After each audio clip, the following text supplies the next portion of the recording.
मी खरं तर माझ्या कुडाळ मालवणच्या जनतेचे आभार मानतो। सन्माननीय राज्याचे मुख्यमंत्री सन्माननीय एकनाथजी शिंदे, आमचे पक्षाचे प्रमुख, शिवसेना पक्षाचे, त्यांचे आभार मानतो। देवेंद्र फडणवीस साहेब, त्यांचेही आभार मानतो। सन्माननीय अजितदादा पवार, आभार मानतो मी त्यांचे। सन्माननीय रवींद्रजी चव्हाण साहेबांचे आभार मानतो। राणे साहेबांचेही आभार मानतो। नितेश राणे, सन्माननीय दत्ताजी सामंत, सन्माननीय संजयजी आंग्रे, सन्माननीय अशोक सावंत साहेब, सन्माननीय रणजितजी देसाई, असे असंख्य माझे सहकारी, माझे मार्गदर्शक आणि आपण सगळे पत्रकार मित्र पण, आपलंही मोठं योगदान आहे। आपले आशीर्वाद आहेत, योगदान म्हटल्यापेक्षा आपले आशीर्वाद मी समजतो माझ्याबरोबर राहिले आणि मनापासून मी कुडाळ मालवणच्या जनतेचे मी आभार मानतो। मी सदैव त्यांच्या ऋणात राहीन, कारण का 10 वर्षानंतर विजय मिळाला आहे। खरी रिॲक्शन कशी द्यावी ती कळत नाही आहे। तुम्ही प्रश्न विचारला म्हणून उत्तर द्यायचा मी प्रयत्न करतो आहे, पण फार इमोशनल क्षण आहे। आम्ही अजून राणेसाहेबांना भेटलो नाही, अजून परिवाराला भेटलो नाही आहे, पण माझ्या ह्या सगळ्या माझ्या सहकाऱ्यांनी मी मनापासून रवींद्र चव्हाण साहेबांचे आभार मानतो, दत्ताजी सामंत यांचे आभार मानतो की खरी तर ही निवडणूक आमच्या सगळ्या ह्याच मंडळींनी सगळी लढवली।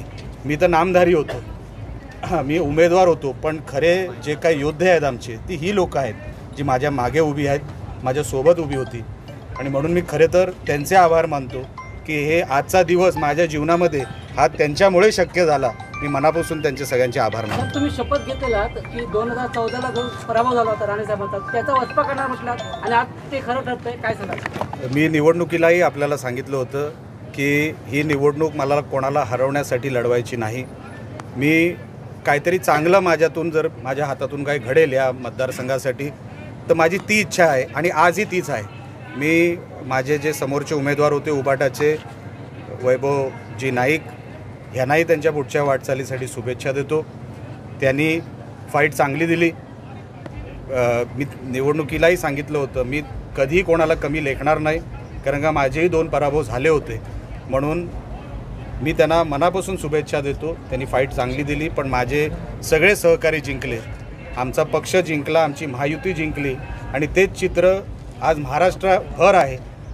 सिंगल लार्जेस्ट मेजॉरिटी ही महायुतीला मिळालेली आहे, ह्याचा अजून आनंद आहे, याचा अजून समाधान है। सर, क्या कहना चाहते हो, बड़ी जीत हासिल की है, क्या रिएक्शन है इस समय में? 10 साल के बाद ये जीत मिली है। बहुत इमोशनल आज का दिन है हमारे लिए, हमारे सब के लिए। मेरे जो जितने भी मेरे सहकारी हैं, मेरे नेता हैं, जैसे कि ये कुडाल मालवण की जनता है, सन्माननीय एकनाथजी शिंदे साहब है, सन्माननीय देवेंद्र जी फडणवीस साहब है, सन्माननीय रवींद्रजी चव्हाण साहब है, सन्माननीय राणे साहब है, दत्ताजी सामंत है, अशोक जी सावंत है, संजय जी आंग्रे है, मेरा भाई नितेश राणे है, रणजीत जी देसाई है। इनका सबका कंट्रीब्यूशन ने मुझे जिताया, ऐसे मुझे लगता है। 10 साल हो गए, तो बहुत इमोशनल दिन है आज का। सब कुछ आज कह नहीं पाऊँगा मैं, आप कभी फुर्सत में मिलिए, आराम से आपको पूरा आधा घंटा देता हूँ। माँ का भी एक सेंसिटिव रिएक्शन है। जी, उन्होंने बहुत, मुझसे ज़्यादा तो उन्होंने मेहनत की, तो उनका नाम लेना रह गया। उन्होंने भी बहुत मेरे लिए प्रचार किया, उनका आशीर्वाद है, इसके लिए मैं जो जीत हुई है उनके आशीर्वाद से हुई है, ऐसे मैं समझता हूँ। Thank you sir.